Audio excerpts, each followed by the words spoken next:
yo. Yo.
Alon toto lenggahiro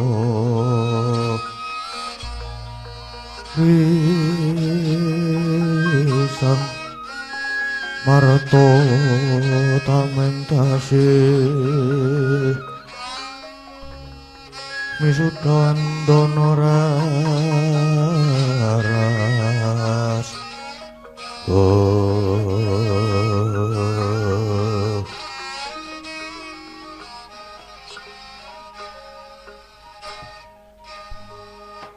Duh, jimat sesembahan kula Kanjeng Ibu rawuh paduka ingkang putra kepareng ngaturaken sumengkeming pabekti Ibu. Putraku nggih wong bagus. Ngaturake pabekti banget ndak tampa. Dadeke teguh kayuwananipun Ibu pangestuku tanpa nono ngger. Nun kapundi dadosken jimat paribih. Ibu Ora Sri Kandi kula ngaturaken sumengkeming pabekti. Iya, Nger. Wis ndak tampa akarya bombonge penggalih.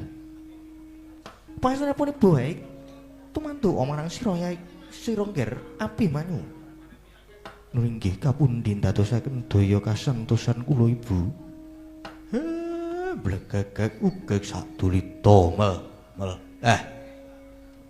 Ndara Ayu Wara Sembadra lan Ndara Ayu Wara Sri Kandi. Kula inggih ngaturaken sungkem pangabekti.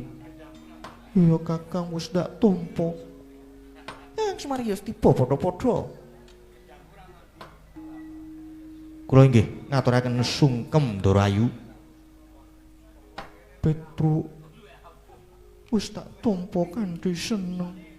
batu Petro tak tompo adi. Bombonge penggalih. Kanjeng Ibu. Lajeng kepareng cumadung dawuh.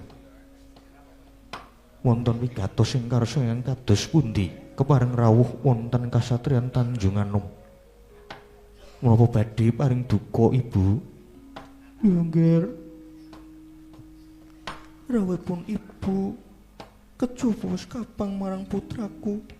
Yaktinipun Ibu iki bubar wae nyumpena. Ngimpeke marang sira putraku Abimanyu. Gawang-gawang katon. Abimanyu kok leledang sak tengahing bengawan. Nanging kedadak kasempay ngalun kegulungan satemah kendang kapracendang Angga Wijaya. Bareng pun Ibu wungu saringan digragapan rasaku. Tumulipun Ibu nganti marang Ibumu ya diajeng para Srikandhi praptana ing Tanjunganom. Tuwih kawidadaning putraku Abimanyu ger. Ibu paduka sampun prisa piyambak bilih ingkang putra tansah ayem kemawonan tansah pinaringan kabagas warasan. Iya nggih. Syukur yen mengkono. Nanging jejering Ibu lamun to nyumpena kanggo mangkono mesti wae keloro-loro ati nggih Kakang Semar. Kula rening panjenengan kuwi disepuhke. Munggo sing dadi pangimpenku iki mau pralampita Kakang Semar. Nggih. Dara Ayu. Kula kinten niki kok leres. Niki sasmita kadose kok Dara Abimanyu badhe nampi Pacuban. Mila niki mangke kedah ingkang sami prayatna lan surtiti ngati-ati Dara. Nyat langening kalanggiwan aklar pandamuncar tinon ler kekunang surem sorote tan padang kasoran pacaring purnami gakono dasari mungso katiga dadak solo praptani Dian Arjuna karya kagating kalih wareka dan prayetna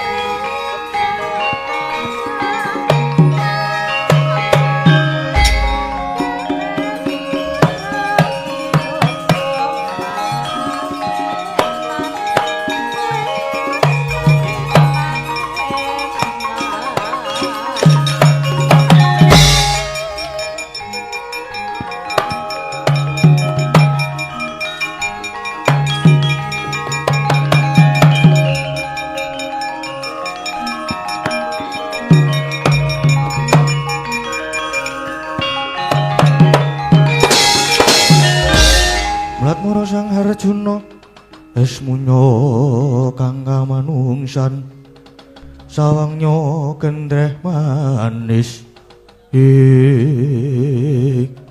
boten nginten jebul pangeran bapakne kula prawana ing Tanjunganom. Iya ibune kula diajeng Sembadra pun kakang kang prapta bekti kula kunjuk pangeran. Patukan tempat lo kujo pangeran. Yo Srikandhi. Wis dak tompo. Duh Kanjeng Rama. Sungkem pabekti kula mugi kunjuk Kanjeng Rama Abimanyu. Sira ngaturake pabekti wis dak tompo. Malah kepara pun Rama bakal paring bebungah.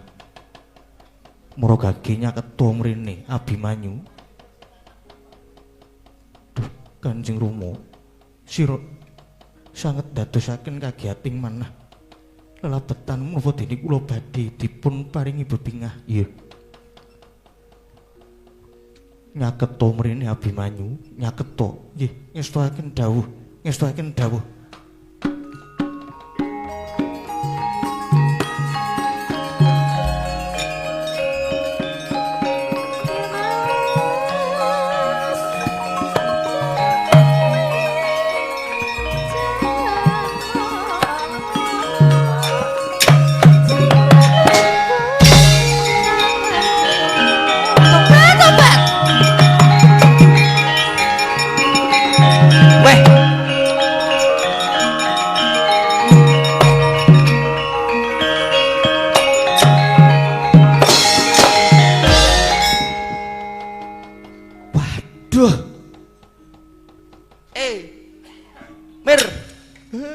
Kowe kurang plai wong tuwa senengane kok.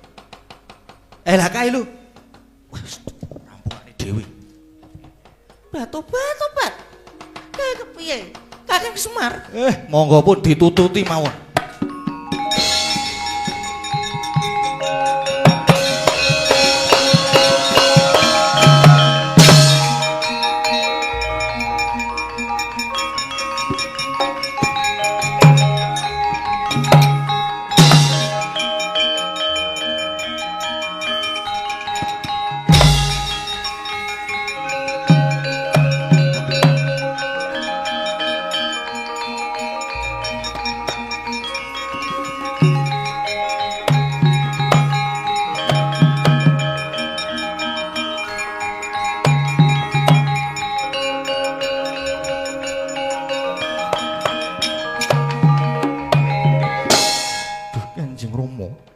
Dosalan lepat kula menapa ngertos-ngertos kula kok dipun jempalani Rama menawi ingkang putra saestu nandhang kalepatan nadyan kewejahan kula mboten badhe selak nanging dosa lan lepatipun kula menapa Kanjeng Rama Abimanyu dosamu tok kempit tok indit rumangsaku Arjuna ora nate memulang anak supaya nyolong jupuk nanging jebul ala gedhoanmu Abimanyu wani tumindak culika wani ndusta jamus kalimasada aduh Kanjeng Rama kula malah mboten ngertos ingkang dipun kekajengaken kowe rasa selak rasa kumbi pancen kowe anak murang tata wis ngorek-orek raine wong tuwa bebasan ilang-ilangan ndok siji adilemu kudu diajar nyoh iki bebungah tanpa nono.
Sembadra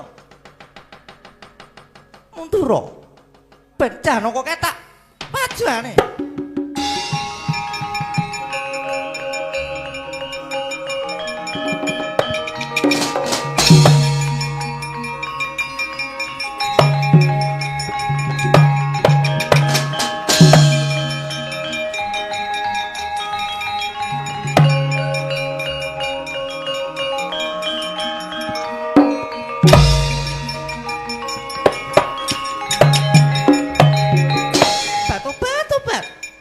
kados pundi tanpa tata humlasra karo anak dhewe tanpa cetha perkarane apa Sri Kandi kowe aja melu-melu perkara iki ora sah kowe melu-melu mboten melu-melu pripun Abimanyu nika nggih anak kula bocah ora dosa ngerti-ngerti diajar kula sing mboten trima nek kowe ora trima malah tak katutke dosamu apa dikira Sri Kandi wedi garwa kaya ngono punjung kepelan kowe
ora karu-karuan kok iki Ndara Arjuna tegel ngajar Ndara Abi yo ngalah terus nganti kutah ludira wah iki aduh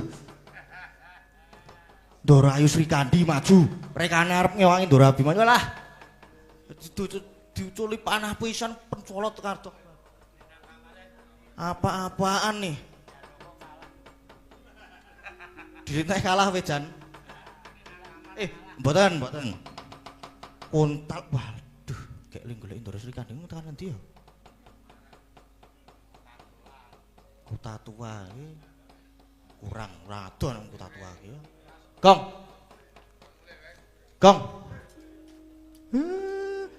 Bagong Pak ayo juga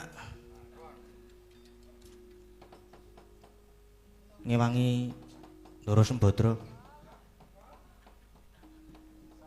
aku bagian ngopo nek kon ngewangi kowe wani iso glut ra Gong ora iso aku nek glut aku nek krungu kata-kata glut wetengku lara piye oh iya aku yo ora iso glut iki Gong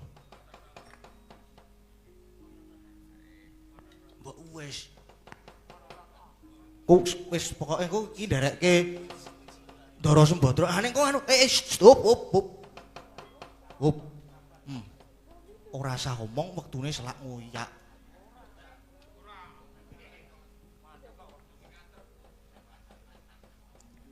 ora ding wektu ra iso ngoyak kok wis yo maju yo maju perang ayo tup-tup ngewangi to ketok rada sangar sithik lho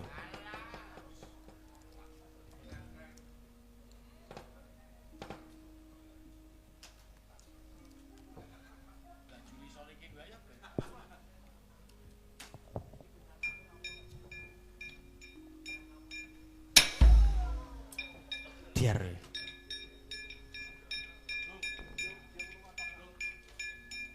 men weh kapok yo ben loro yo wis Ndara Sembadra niku anu putrane Mang Jak Sumingkih sing tebih Ndara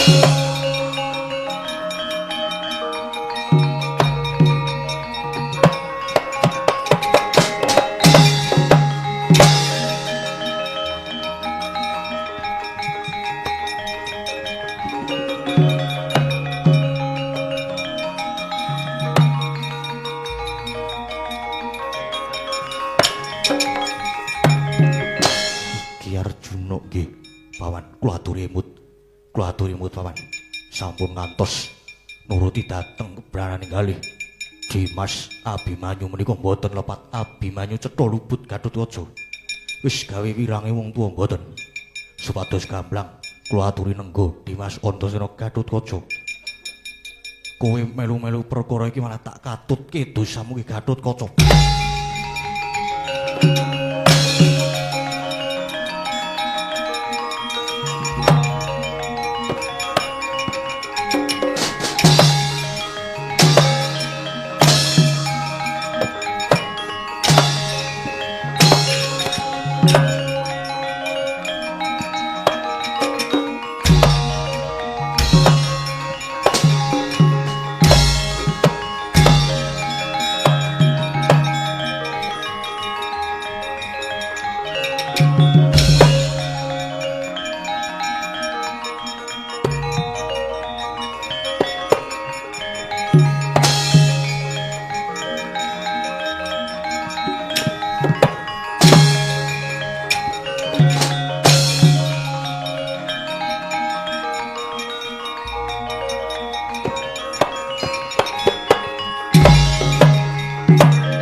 meh rahina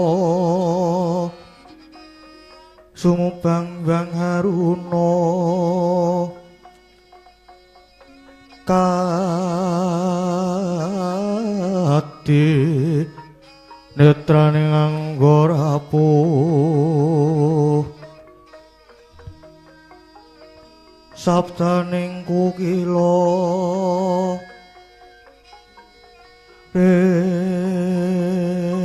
nganikara saketer ilahing Widara Yaksa rumangsa ayem tentrem nggonku madeg brahmana ning pertapan Widara Payung kene. Inggih, Irban, inggih. Namung keparenga nyuwun prisa lajeng menapa ingkang badhe dipun gayuh Sang Maha iku. Ya mesti wae kanugrahan wahyu ingkang bakal tumedhak ing marcapada ingkang dayane bisa mbabar katentreman. Lho inggih. Nggih. Yen mekaten kula tetep nderek paduka Remban. Iya, iya. Jeneng sira mesti wae tansah ndak kanthi ya mung sumenewa sawetara merga saka pandugaku Widara Payung bakal ana tamu. Jagok luruk rame kabeh arasi lawa kalong luru pandelikan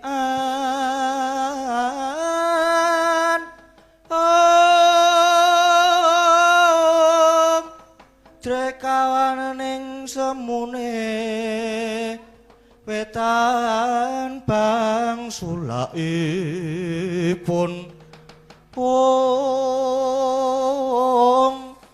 martandanian wus bangun enjing rembulan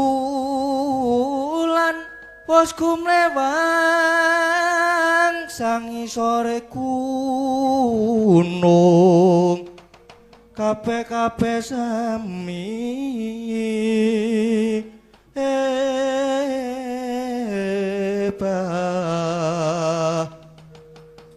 lanang wadon sami ngayahi karti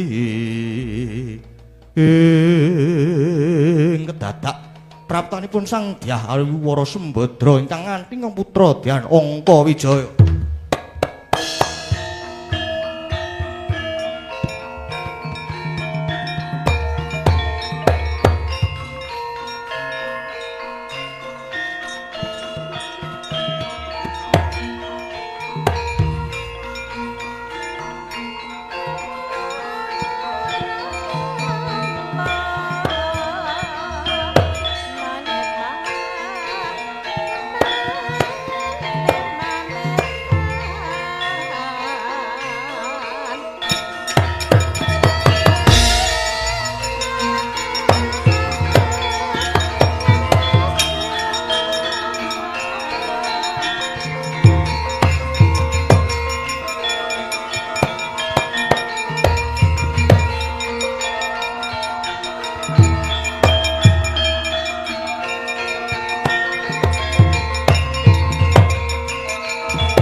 Prapteng sukuning harga eram kang tumingal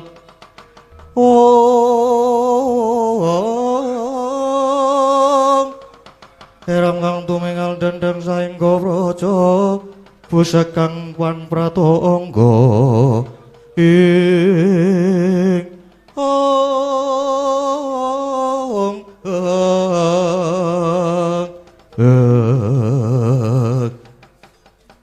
mangkiriyen ingkang rawuh menika satunggaling wanita kaliyan nem-neman bagus. Sinten nggih Paduka Raden Ayu Remban? yen dangu marang aku Wara Sembadra iki anakku Abimanyu. Oh makaten. Lah wonten menapa kok rawuh wonten pertapan mriki? Mremban, ya merga seka cengkilinge bapane bocah iki. Nganti anakku Abimanyu iki ora luput dicempalani nganti kaya ngene. Mula aku trima mlayu malah iki kepasan yukya dene aku ketemu sawijining pendhita kaya paduka Mremban iki. Lelanono aku nunut nyup. Mono kene ora ketang mung sedhil ya Mremban. Aduh Sang Dewi, mboten kok ateges kula badhe nduwa nanging kalenggahan menika kula badhe kisah sawetawis. Kula badhe minggah sowan wonten ing Kahyangan Suralaya. Amargi menika para brahmana dipun timbali kaliyan para dewa ing Kahyangan supados anekseni anggenipun para dewa badhe paring pidana dhateng titah ingkang kalepatan dhateng dewa. Lan titah menika badhe dipun cemplungaken wonten ing kawah Candradimuka. Dene lepatipun titah menika krana ngertos dawah wonten Kahyangan lajeng dipun anggep ngrisak wewangunan lan pepasren Kahyangan. Teka mesake titah kuwi. Banjur titah kuwi mau sapa? Nggih, titah menika wonten kalih. Ingkang nalika semanten dipun jemparing kaliyan Raden Arjuna. Lajeng kendhang kapracindhang ngantos dumugi Kahyangan. Dene titah menika ingkang setri nami Dewi Wara Srikandhi. Dene ingkang kakung nami Raden Gatotkaca menika Sang Dewi.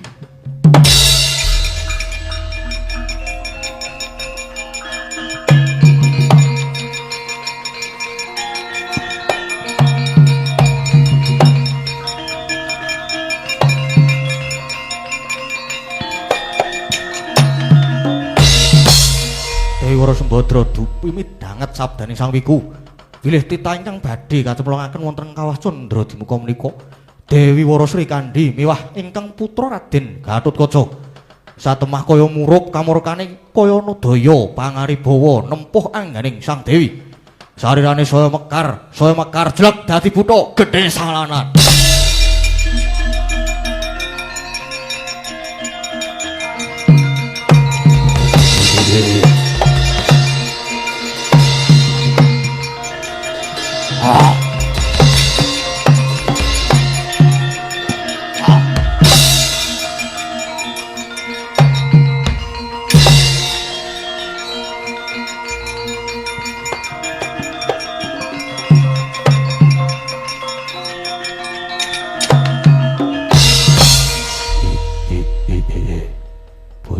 Bujleng iblis lanat padha jek-jekan.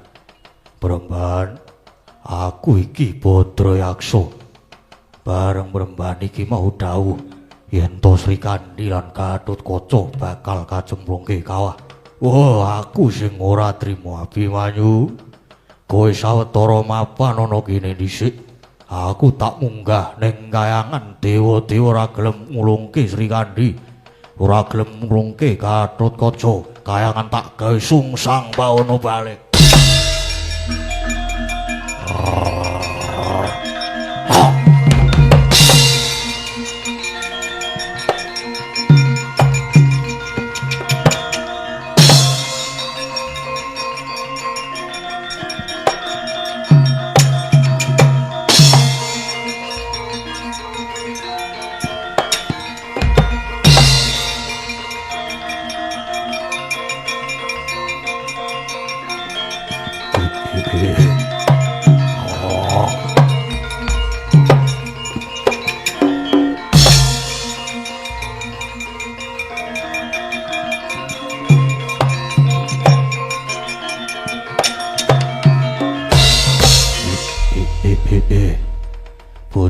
Bujleng iblis lanat padha jek-jekan.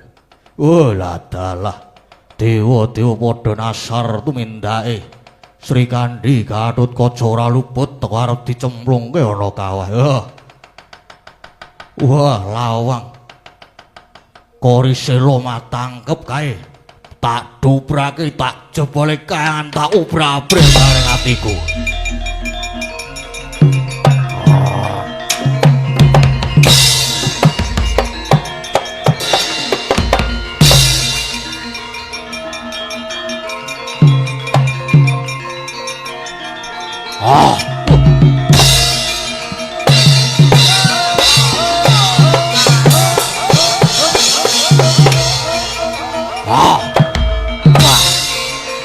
Ayo kamu kayangan royo.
Hapsari sami lumajar nungsang palang numbuk bentus wonten menapa Kakang?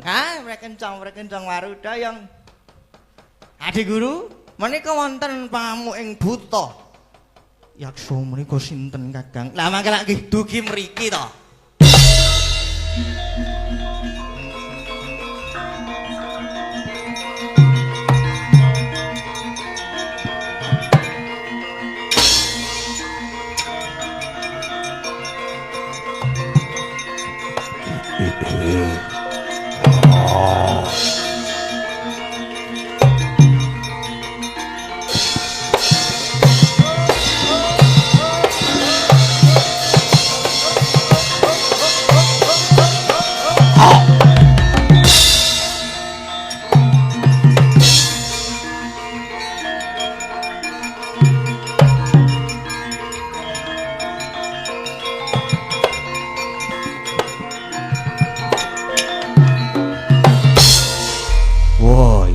Sing tak goleki Bathara Guru. Iya, Yaksa.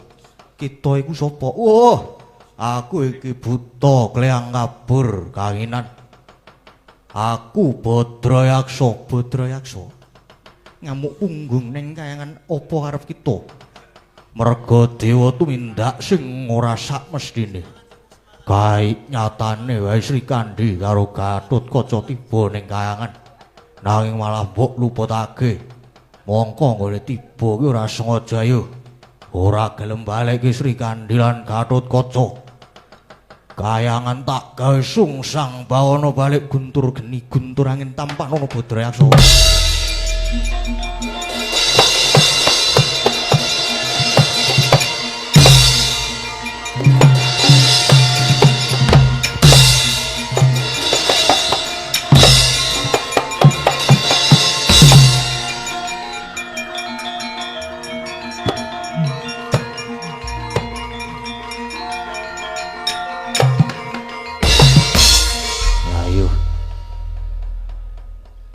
Kemandenmu mung marai gatel ora mempan. Kakang Naruda buta menika teko ampuh. Lah nggih ampuh mawon. Lah Adi Guru nggih aneh. Teta ora luput arep dicemplungke kawah iki. Lah niku senadyan wujude buta ning jejeke bebener mula diayomi kali Gusti. Eling lho Di. Allah niku mboten badhe tumama ing becik. Nggih Kakang. Ulun dodo dateng kalepatan ulun.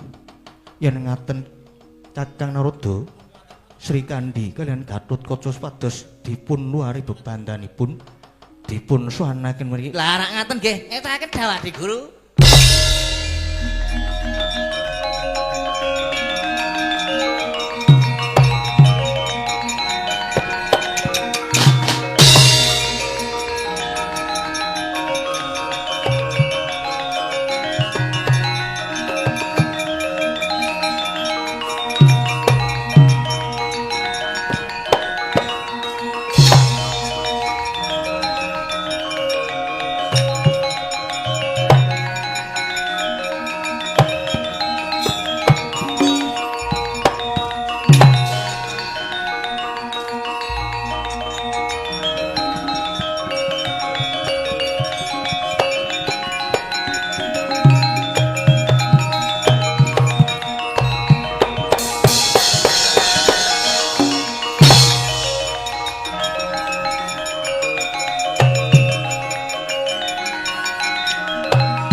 Kaca.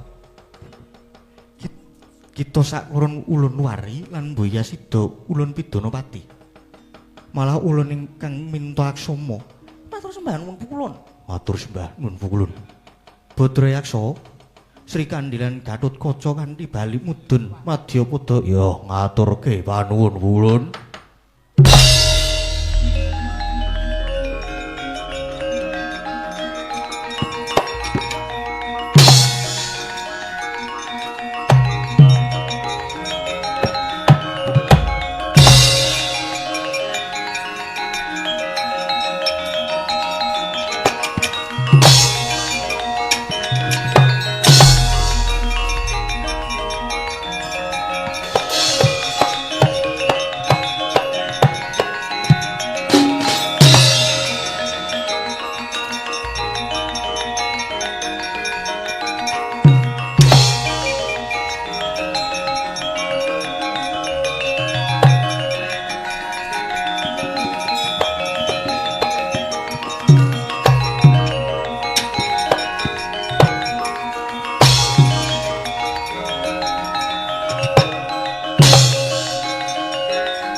Sampun kundur malih wonten pertapan.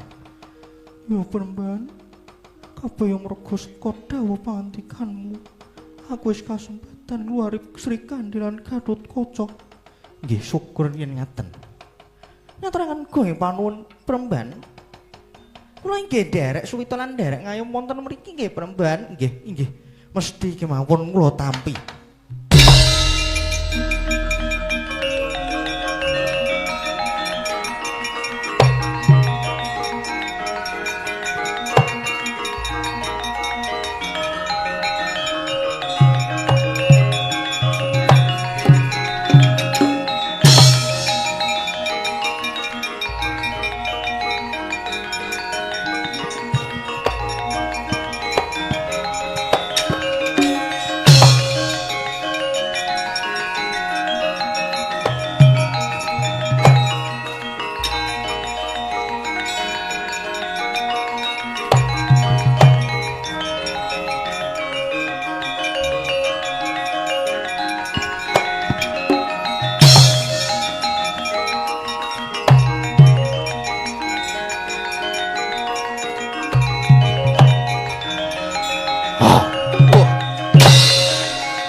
Wis ngerti marang aku. Sinten ingkang boten tepang kalian Dika. Kyai Kajana priya lan nepayaken kula Begawan Widaradewa. Begawan Widaradewa. Lah iki garwaku loro kok ana kene. Inggih, samenika sami mapan wonten mriki. Sembadra Sri Andi. Ayo kundur ning Madukara. Moh bapakne saiki wis dadi wong kejem. Wis psikopat. Wong kok tegelan. Aku wis krasan mapan ana kene. Moh balik ning Madukara emoh. Tobat, aku ya emoh. Kula inggih wonten mriki kemawon monggo kajenge pangeran nek ajeng rabi malih nggih monggo. Tobat wong lanang kok senengane kok KDRT. Sampun, kula wonten mriki mawon. Kalih kula mawon napa Dewi Ayu?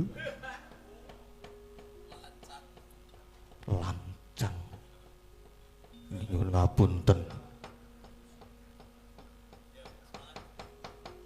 Ora. Niku sedanten saking kekajenganipun piyambak keng garwa. Ora. Kowe tetep tak anggap dadi pepalangku. Mung kudu tak untapke nyawamu Widara Yaksa.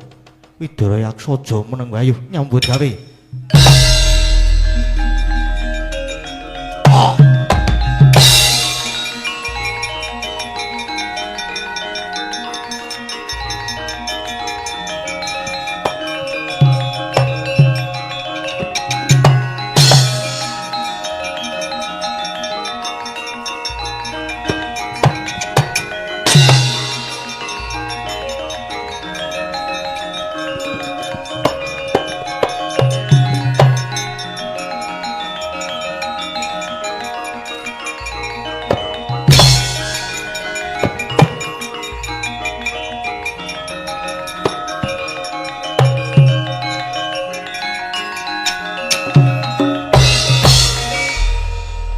Wujude buta sapa?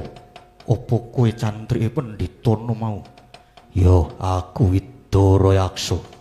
Cantrike Begawan Widara Dewayuh. Kowe arep ngancam sugenge sesembahanku. Mungsuhmu aku buta murang tata untapke nyamu.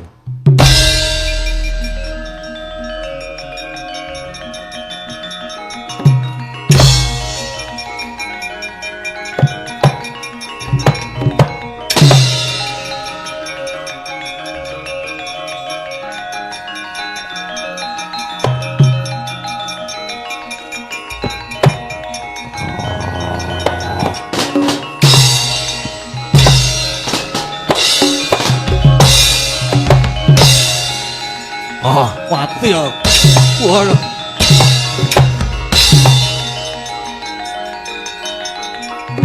Waduh. Mati terang.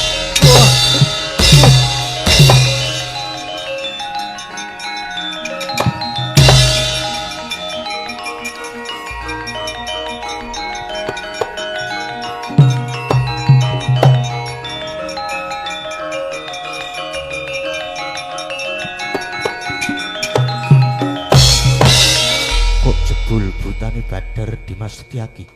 Iya Mas, kula nderekaken Pandhita kula. Lah Pandhita kae mau sing dadi cantrike wis Setyaki. Kudune sing dadi brahmanane kuwi Koko Prabu.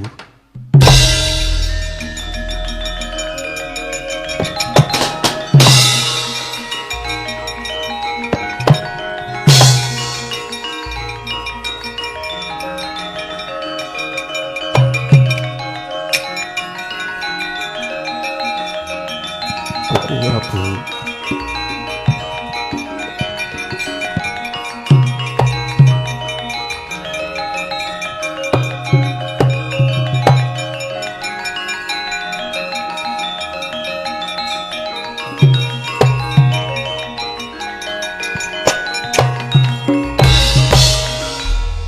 Raden, kok malah lajeng bebondheti lan nyembah dhateng kula, Koko Prabu. Boten ngenten jebul paduka madeg brahmana wonten lepatipun ingkang rayi nyuwun pangapunten Koko Prabu.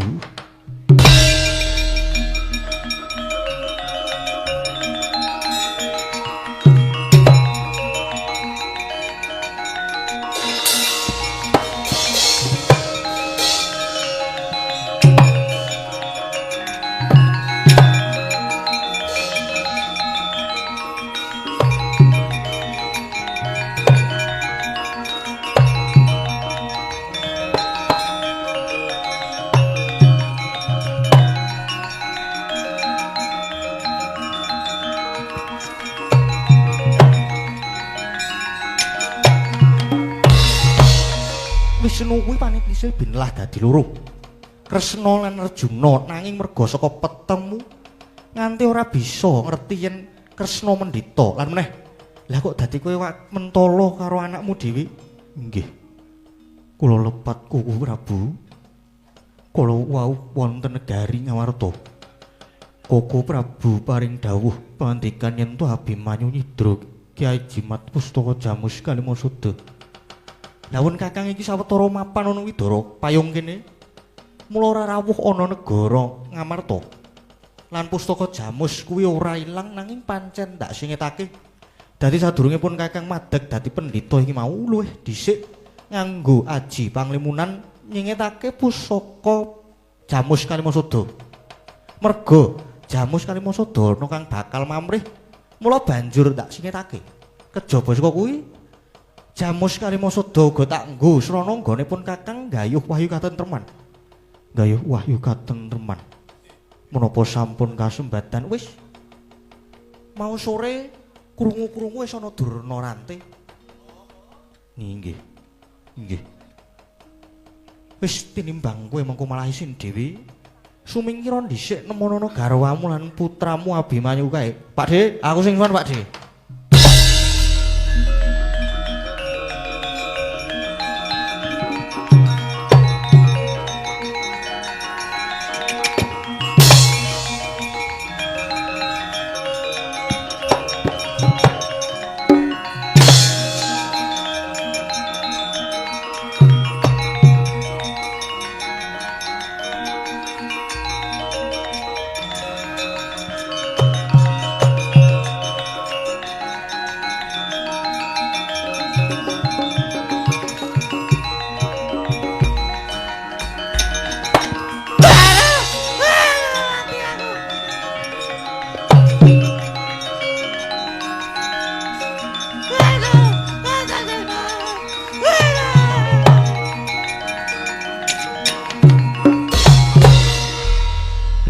Sing gawe elek jenengmu.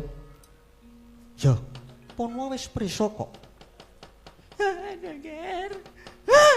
Nyuwun pangapunten lamun damel kucem asma paduka Nger Prabu Kresna. Nggih, kok dadak Mimbana Tandrawati niku pripun? Kok dadak Mimba dadi Ratu Dwarawati? Nggih. Padhatipun ngunde dawuhipun Angger Kurupati. Kula nyuwun pangapunten nggih, Nger, kula tak wangsul. Nggih, pun, ning sing pun nggih, pun benjang ampun diwangsuli malih. Nggih, nggih, matur sembah nuwun. Matur nuwun, matur nuwun. Antasena Antarja. Wis ta iki, aku tak bali ya. Ya, wis kono mulih pindho meneh. Wis. Marem durung Kang? Durung, Mas. Tak celi. Yo, rada maju rek.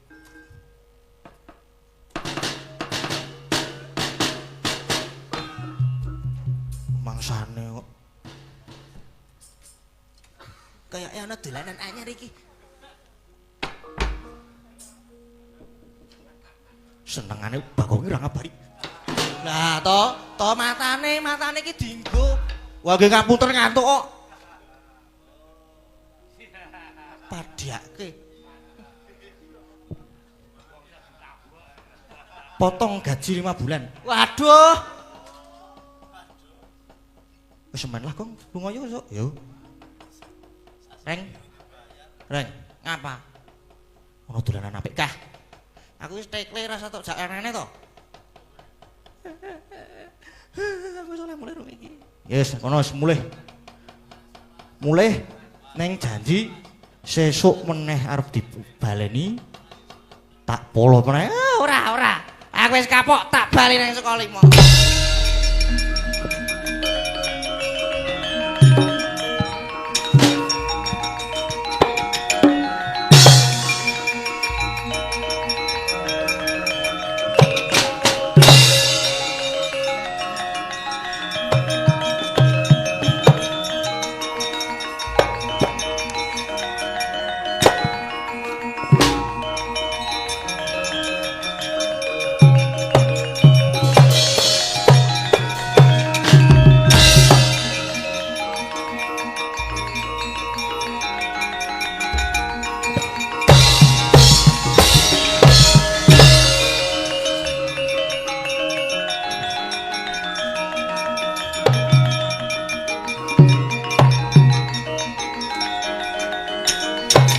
Wah.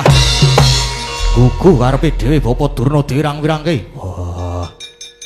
Kuwi kabeh merga saka lupute Durna Bapak. Wah, Bos. Ora idep, ora urus. Nih, Kanjeng Rama wis kundur ning Sukalima kowe bali ora gelem bali.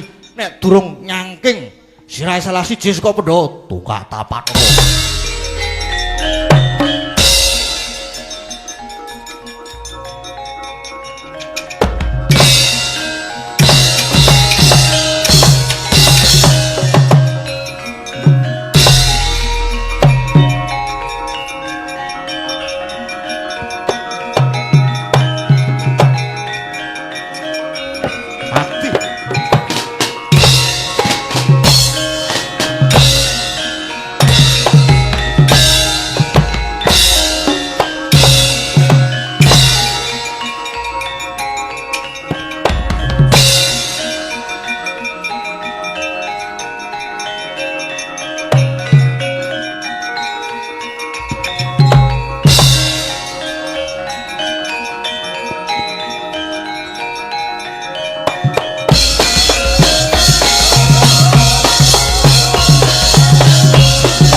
Gong. Aja sik. Ka. Sembuh. Urang ajar. Pun, Den. Sampun. Nggih, niki lampahan wahyu katentreman utawi Durna Ranti. Sing disuwun sageta ambabar kanugrahan agung.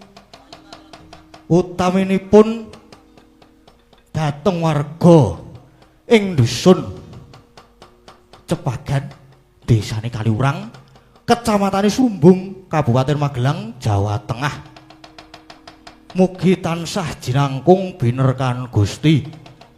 Tansah pinaringan kabagas warasan lumintur rejekinipun rahayu Ndara.